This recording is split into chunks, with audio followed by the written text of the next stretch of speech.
আসসালামু আলাইকুম প্রিয় দর্শক, ইসলামিক জীবন চ্যানেলের পক্ষ থেকে আপনাদের সকলকে জানাই আন্তরিক শুভেচ্ছা ও অভিনন্দন। আজ আমরা কথা বলবো মাদ্রাসার একটি ছাত্রের ব্যাপারে। একটি ছেলে মাদ্রাসায় পড়াশোনা করত। ছেলেটা মাদ্রাসায় যাওয়ার সময় একটি মেয়ে সবসময় তার দিকে তাকিয়ে থাকতো এবং ইশারায় তার সাথে কথা বলতে চাইতো। কিন্তু ছেলেটি ছিল আল্লাহ ভীরু, তাকওয়াবান ও সুন্দর চরিত্রের অধিকারী। সে মেয়েটির দিকে তাকাতো না আর কথাও বলতে চাইতো না। মেয়েটি তার এই অবহেলা দেখে আরও বেশি ক্ষিপ্ত হয়ে ওঠে।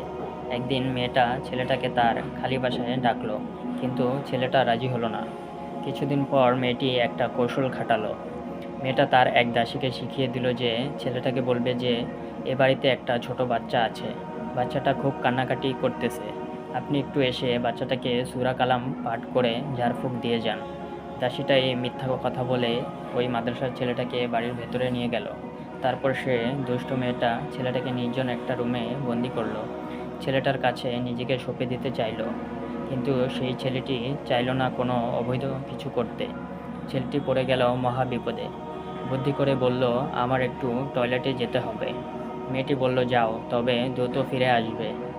ছেলেটি বাধ্য হয়েই টয়লেট থেকে নোংরা পানি দিয়ে তার পুরো শরীর মেখে নিল, যাতে তার শরীর থেকে বিশ্রী গন্ধ বের হয়। ছেলেটি টয়লেট থেকে বের হবার পর মেয়েটি তার গায়ের দুর্গন্ধের কারণে তাকে তাড়িয়ে দিল, আর ছেলেটি খুশি মনে বের হয়ে গোসল করে মাদ্রাসায় গিয়ে ক্লাসে প্রবেশ করলো। ওস্তাদ ক্লাস চলাকালীন সময়ে বললেন, তোমাদের মধ্যে কে আজকে এমন সুগন্ধ লাগিয়ে এসেছো যে পুরো ক্লাস সুগন্ধময় হয়ে আছে? ছেলেটা ভয় পেয়ে গেল।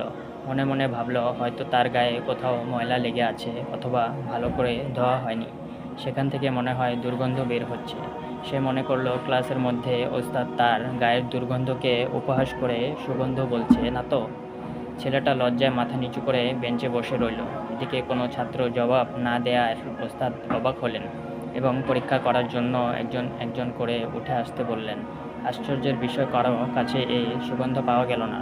অতঃপর ওস্তাদ দেখলেন একটা ছেলে ক্লাসের সর্বশেষ বেঞ্চে মাথা নিচু করে বসে আছে। ওস্তাদ ছেলেটাকে কাছে ডাকলেন। ছেলেটা কাছে আসলো। ওস্তাদ খেয়াল করলেন এই ছেলেটার কাছেই থেকেই এত সুগন্ধ বের হচ্ছে। ওস্তাদ ছেলেটাকে প্রশ্ন করলেন, তুমি এই সুগন্ধ লাগিয়ে এসেছো, কিন্তু আমাদেরকে বলছো না কেন? বলো, এই সুগন্ধ কোথায় পেয়েছো? ছেলেটা তখন ভয়ে কাঁদতে আরম্ভ করলো।